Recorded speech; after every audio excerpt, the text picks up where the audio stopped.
Nós vamos dar continuidade ao subtítulo do capítulo 10, Conhecimento do Futuro, onde começamos a falar um pouquinho semana passada sobre essa situação, né?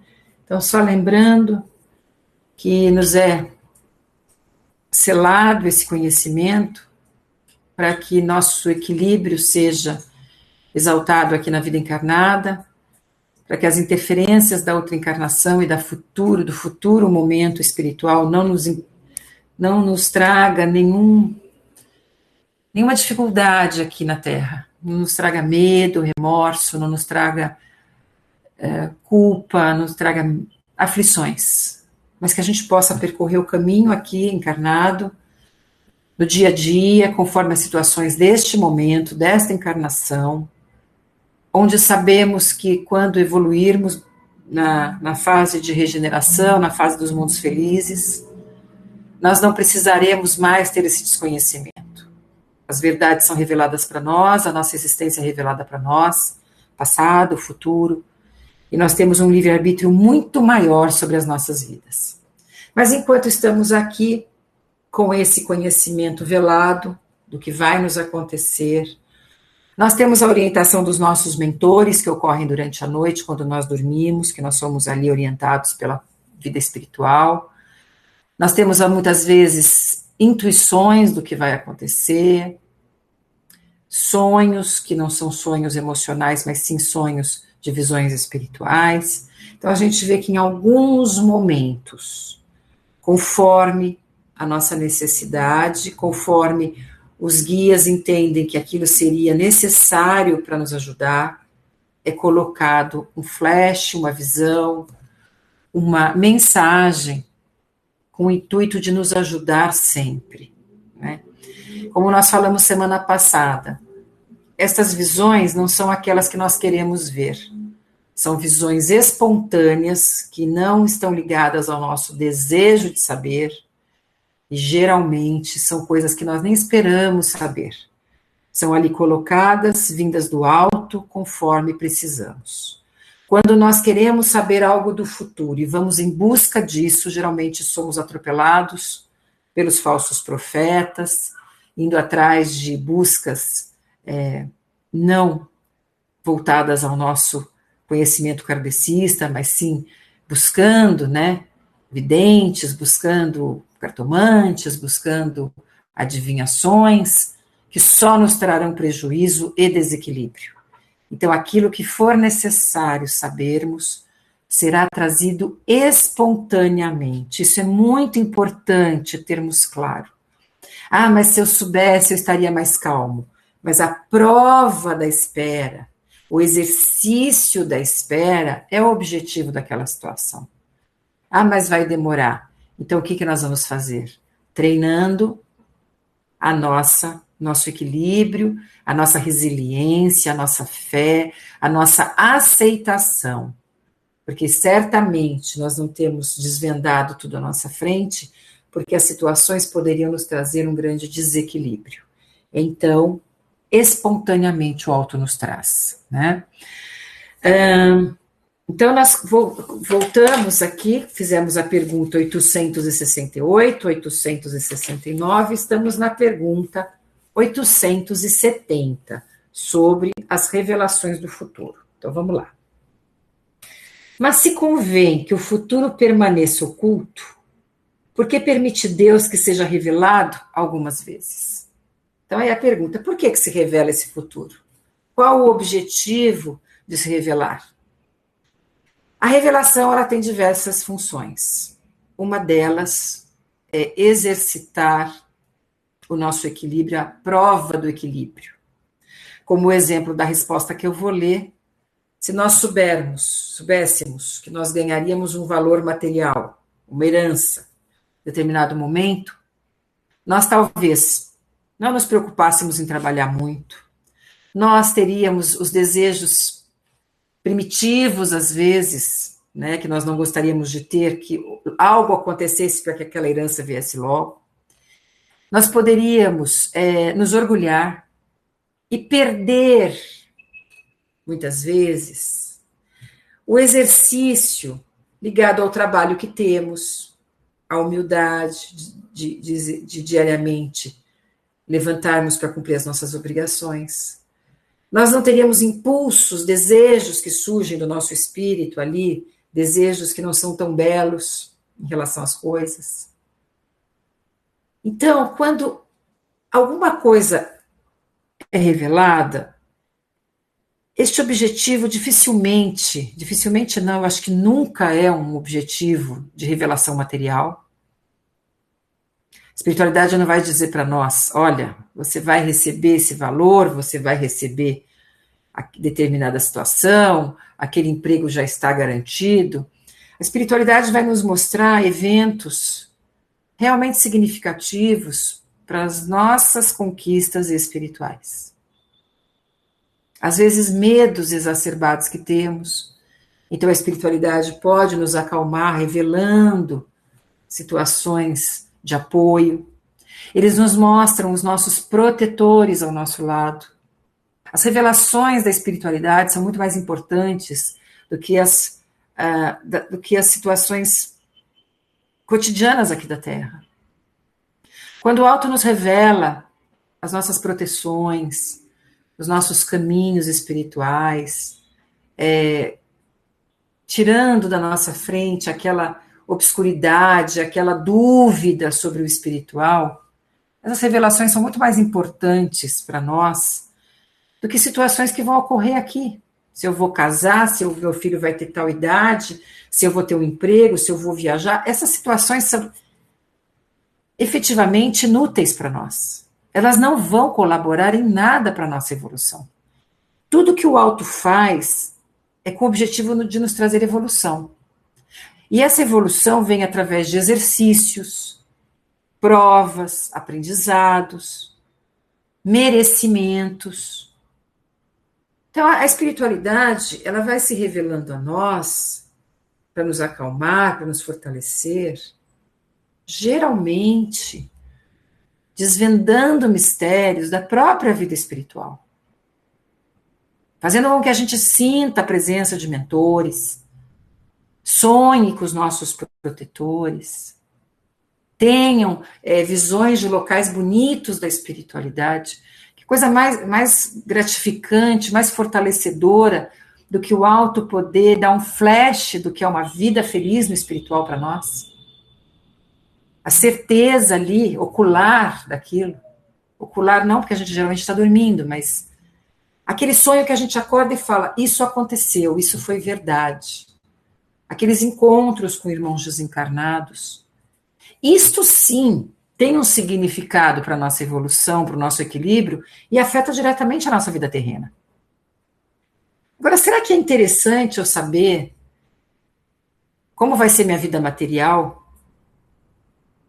Como vai ser a profissão do meu filho? Se ele vai para tal profissão, para outra? Em que casa eu vou morar? Em que cidade eu vou viver? Essas coisas realmente são banais para a espiritualidade. Não vai mudar em nada a nossa vida. Vai nos acomodar, geralmente. Tragédias, a espiritualidade não vai nos mostrar. Ah, mas eu vi um acidente, eu vi uma situação grave. A espiritualidade não vai nos assustar nunca. Se ela tiver que nos preparar para um acidente, não vai ser assim que ela vai preparar, mostrando um acidente. Então, tudo que a espiritualidade faz é precisamente sábio. Aqui o exemplo dado é que se nós soubéssemos que nós receberíamos uma herança, eu vou ler a resposta, como nós agiríamos? É um exemplo material, da vida material. Mas nós sabemos que a espiritualidade só nos dará visões que trarão um conforto ao nosso conhecimento espiritual. Não vão nos assustar. Então a gente pensa assim, mas aquelas visões de sonho, aquelas coisas, como eu vou saber se é uma visão? Isso a gente, acho que já falou aqui nesse curso. Mas nem tudo que a gente sonha é espiritual. Às vezes a gente acha que a espiritualidade está me avisando disso, daquilo. Não. A maior parte dos sonhos que nós temos são sonhos ligados ao nosso desligamento na Terra, onde são sonhos ligados ao nosso campo emocional. Nossos medos, aflições, nossas relações humanas, nosso trabalho, nossa vida familiar. nossos medos. Eu sonhei que eu estava morrendo, nossos medos. A espiritualidade não vai nos apresentar que nós vamos morrer no dia seguinte, mostrando a morte. Não, não é assim que a espiritualidade trabalha. O que realmente é um aviso da espiritualidade do nosso futuro? É de uma forma suave, e nós sentimos que aquela mensagem, ela é diferente. Ela tem um significado forte na nossa vida, e ela é trazida com tanta sutileza que nós percebemos a diferença da objetividade das coisas da Terra. Como, muitas vezes, só para fazer uma analogia, os encontros com os irmãos que desencarnaram, que nós amamos. Nem todos os sonhos que temos com eles são encontros. Alguns deles são realmente encontros. E assim são as situações colocadas sobre o futuro, que vão ser trazidas pela espiritualidade de forma a acrescentar e nos provar. Se for para assustar, pode ser interferência do baixo astral, dos irmãos sofredores. Então, nós temos que ter, como espíritas, o discernimento, para não entrar no fanatismo e no desequilíbrio, de que qualquer coisa que eu sonhei, que me falaram, foi uma mensagem do alto. Né? Muitas vezes a gente ouve, mas Deus me trouxe aquela mensagem por aquela pessoa, não fazendo uma crítica, não é isto. Mas nem tudo que as pessoas nos falam é uma mensagem. E aqui se refere especificadamente, nesse capítulo, as visões onde se descortina à nossa frente o futuro. Que nós sabemos que para os espíritos evoluídos isso é uma constante. Mas para nós, não. Então, a resposta que ele dá aqui, eu vou ler a resposta, mas se eu soubesse que eu vou ganhar uma herança, será que no fundo eu não teria até um desejo assim velado de que alguma coisa acontecesse? Eu teria controle, eu não teria medo de sentir isso? Para que eu vou trabalhar? Para que eu vou me dedicar ao estudo para crescer na minha vida profissional, se está tudo garantido no futuro? São os casos das pessoas que já têm herança. Elas buscam o crescimento profissional aqui, o auxílio social, porque a profissão também é um trabalho espiritual. Ela não está visando o lucro, o material, ela tem que ter um olhar de ajuda social. O que nós fazemos? Qual é a nossa contribuição à sociedade? Seja pela profissão ou não. Então, se nós soubéssemos o que ia acontecer, só nos atrapalharia. Então, eu vou ler a resposta. É dado como prova, às vezes. Prova, para ver como é que a gente se comporta. Mas aqui é uma resposta bem no sentido material da coisa, tá? Permite-o quando o conhecimento prévio do futuro facilite a execução de uma coisa, em vez de estorvar, obrigando o homem a agir diversamente do modo de que agiria, se lhe não fosse feita a revelação. Não raro também é uma prova. A perspectiva de um conhecimento pode sugerir pensamentos mais ou menos bons. Aí que entra a prova. Se eu souber o futuro, como é que eu vou reagir? Como é que vai ser meu pensamento? Se um homem vem a saber, por exemplo, que vai receber uma herança, com que não conta, pode dar-se que a revelação deste fato desperte nele o sentimento de cobiça, pela perspectiva de que lhe tornarem possíveis maiores gozos terrenos, pela ânsia de possuir mais depressa a herança, desejando talvez para que tal se dê a morte daquele a quem herdará. Ou então, essa perspectiva lhe inspirará bons sentimentos e pensamentos generosos. Se a predição não se cumpre, aí está outra prova. Consiste na maneira porque suportará a decepção. Nem por isso, entretanto, lhe caberá menos o mérito ou o demérito dos pensamentos bons ou maus que a crença na ocorrência daquele fato lhe faz nascer no íntimo. Então, quando eu sei o que vai acontecer, a prova está qual o sentimento despertado dentro de mim. Mesmo sendo aqui um exemplo material. Qual o sentimento que eu tenho? não é? Então, aí cabe a reflexão de cada um de nós, quando nós já temos as coisas ali estabelecidas, colocadas para nós, como nós agimos. Pergunta 871. Pois que Deus tudo sabe, não ignora se um homem sucumbirá ou não em determinada prova. Assim sendo, qual a necessidade desta prova, uma vez que nada acrescentará ao que Deus já sabe a respeito desse homem? O que essa pergunta está falando para nós? Se Deus sabe que nós vamos falhar, porque Deus tudo sabe, o alto tudo sabe, se vai ser colocada uma revelação.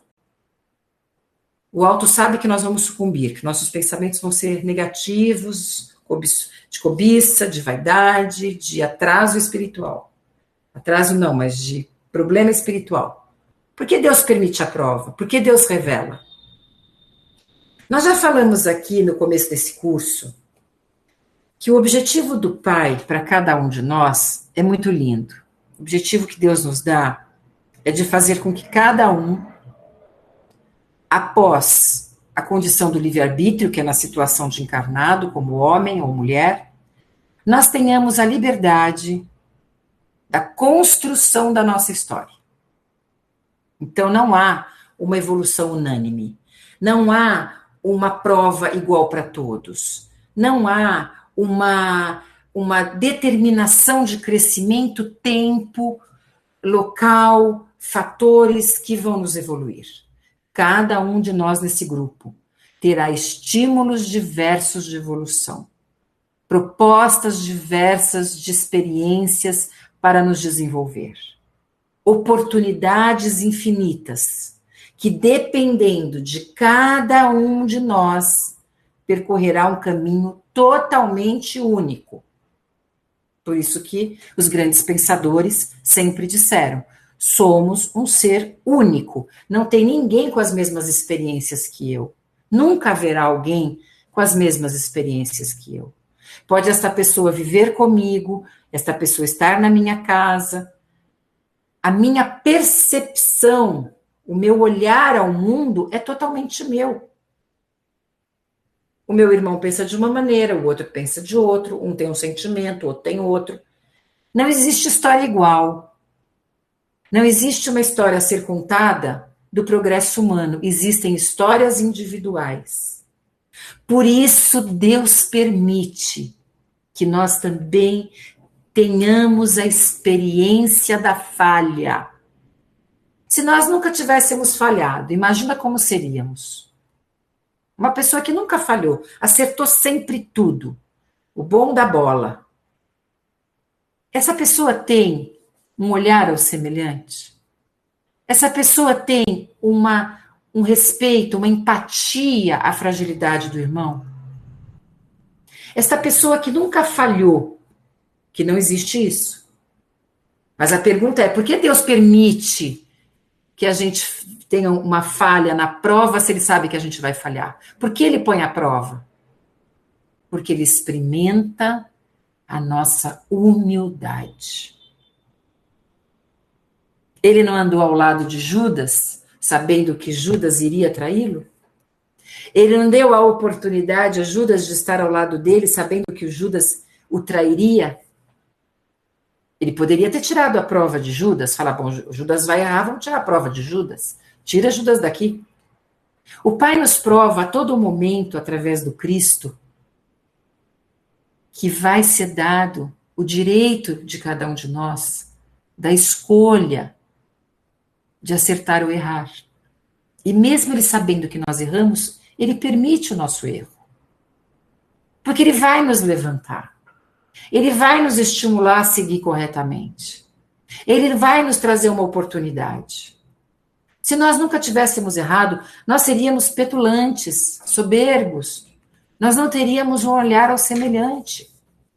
Então o Pai permite sim que a gente construa a nossa história baseada em acertos e erros, em provas salutares, com sucesso, e outras não. Ele não quer ninguém pronto.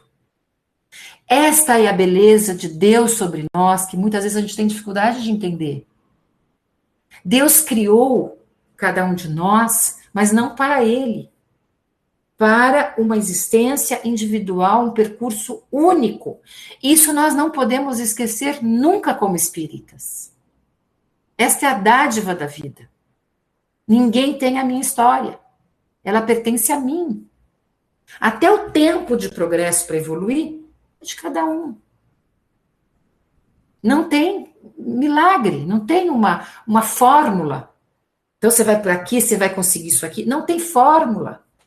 Nós temos na Terra a exemplificação do Cristo interno, pelas nossas atitudes. Mas não adianta falar para o nosso irmão, faz isso, faz aquilo, faz que nem eu, faz assim, porque o irmão pode não estar preparado, o irmão pode ter a busca de outros caminhos e chegar, às vezes, no mesmo lugar que eu. Então, essa resposta é muito importante, essa pergunta feita aos espíritos. Ou seja, se Deus vai trazer para todos nós a evolução, porque Deus já nos criou perfeito? É a mesma coisa que fala isso. Não seria mais fácil Deus criar todo mundo perfeito e iluminado? Qual seria o mérito de cada um de nós da conquista da força espiritual? Chegarmos lá no alto, depois de tanto trabalho de evolução, depois de tantos percursos, de tantas lutas, a gente olhar para trás e falar, eu consegui. O Pai quer isto de nós.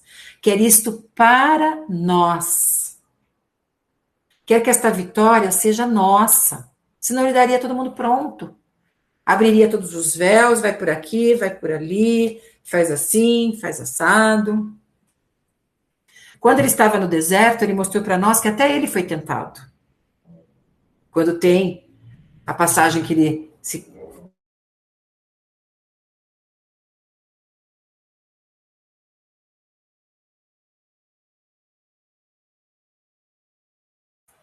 Acho que caiu lá. Vamos aguardar um tiquinho, que a semana passada ela voltou.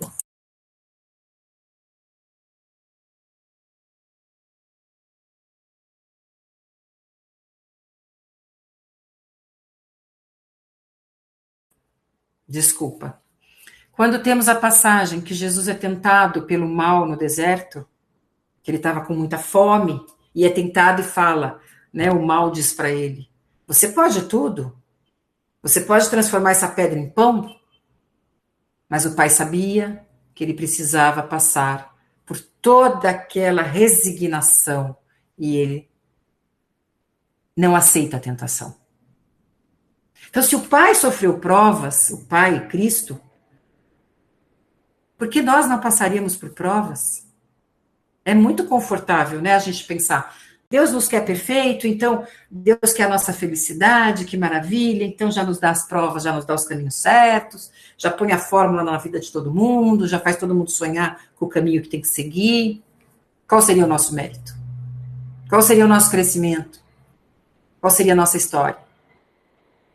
Então ele diz, isso equivale a perguntar por que não criou Deus o homem perfeito e acabado. Por que passa o homem pela infância antes de chegar à condição de adulto? A prova não tem por fim dar a Deus esclarecimento sobre o homem, porque Deus já sabe tudo. Deus já sabe, os nossos Deus, mas eu digo assim, no caso dos nossos espíritos acima de nós, ele sabe, os nossos guias, os nossos mentores, eles sabem onde nós vamos falhar. Eles sabem onde estão as nossas portas abertas. Então, eles estão ali para nos ajudar.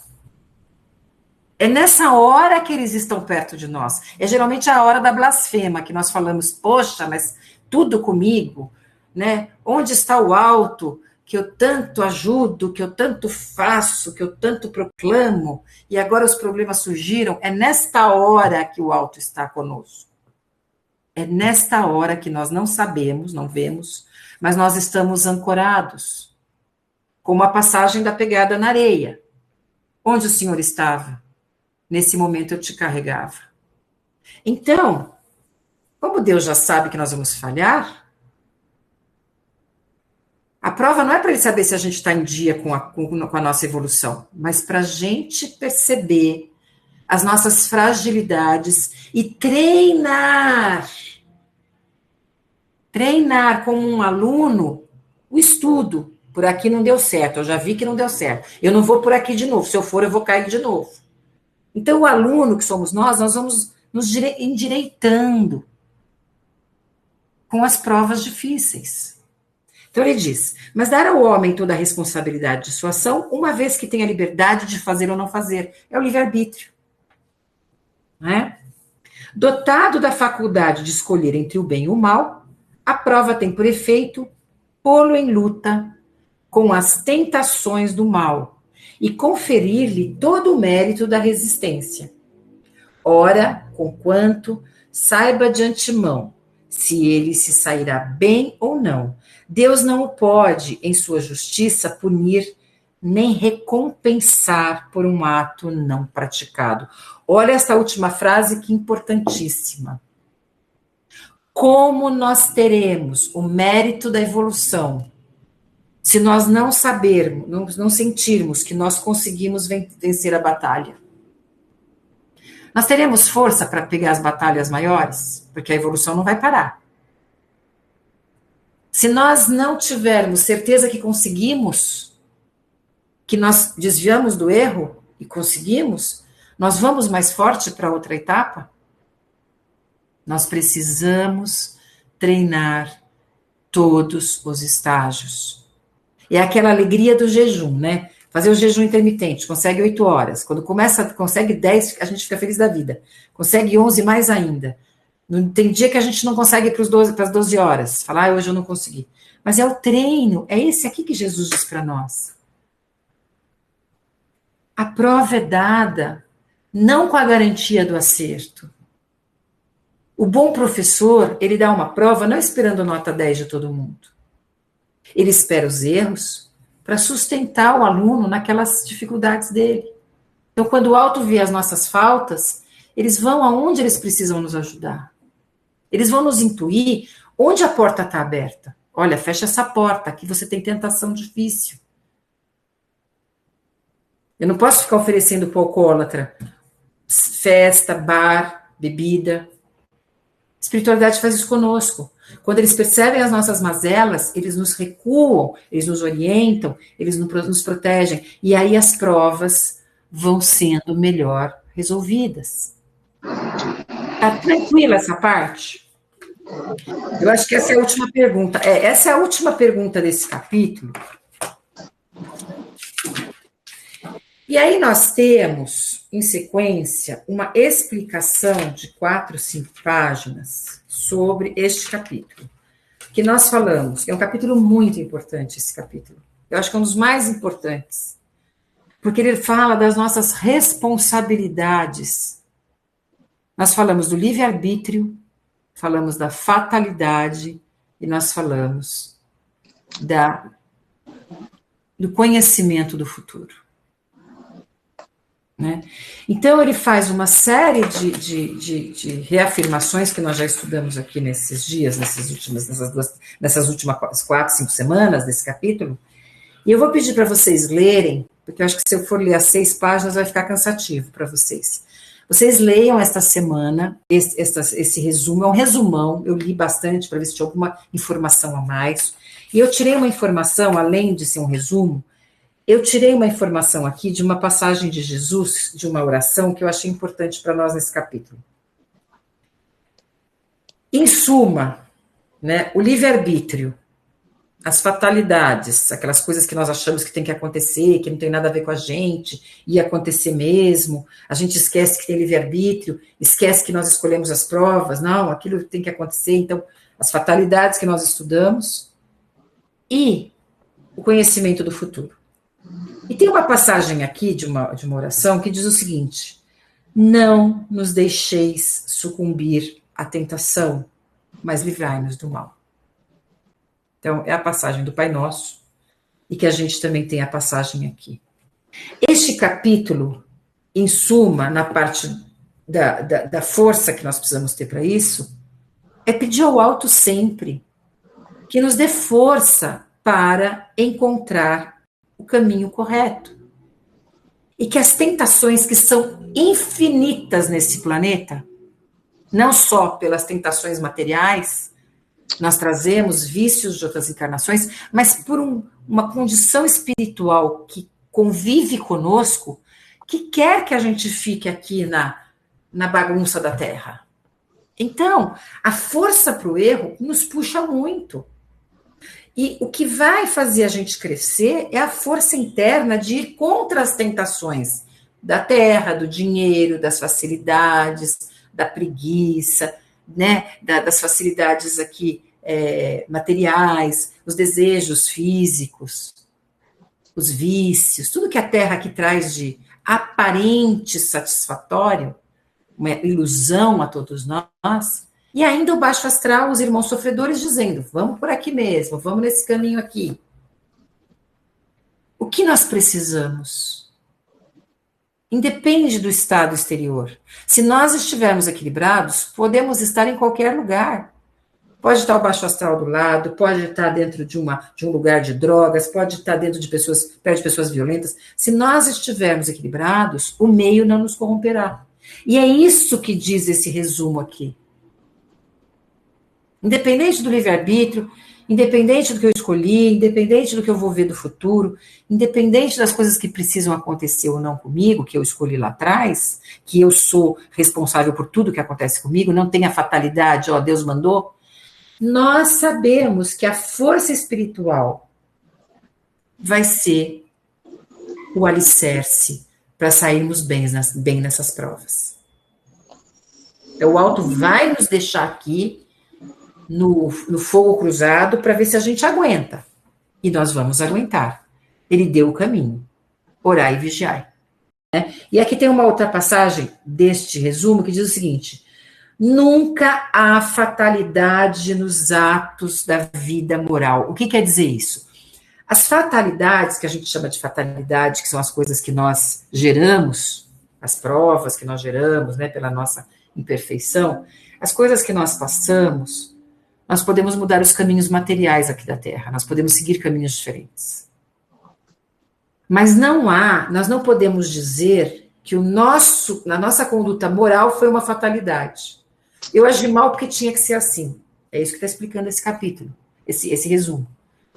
Não podemos dar essa desculpa. Isso não existe.